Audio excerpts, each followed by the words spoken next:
dal leen ak jàmm mbokki internet yi safo di seetaan Buzz M TV Sénégal ñu ngi leen di jaajëfal bu baax a baax si topp bi ngeen di topp seen bi moo ngi noonu ab information bu commencé jupp boobu ba léegi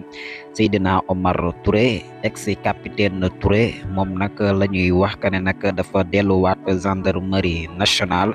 lu ne mel nag ab information la boo xam ne ñu ngi koy jibal si réseaux sociaux yi foo tourné rek di ko seen mu nekk nag information bu neex ginnaaw bi ko patriote yi jotee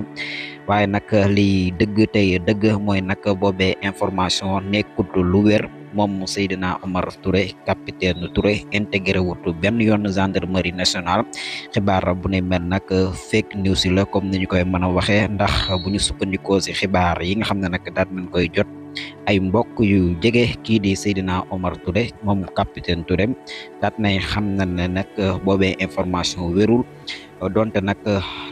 xibaar la bu sénégalais yi bëgg lool moom capitaine Touré delluwaat gendarmerie nationale waaye nag mën nañ ne heure bu jotee rek loolee moom dina yomb moom capitaine Touré jouer rôle bu am solo nag si gouvernement bi nga xam ne nag tey daal nañ leen di samp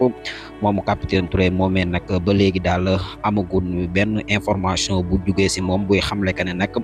intégré na gendarmerie nationale loolee benn fake news la bu commencé jàll si yenn si réseaux sociaux yi ak lenn si journalistes yi di ko jàllale mu nekk nag loo xam ne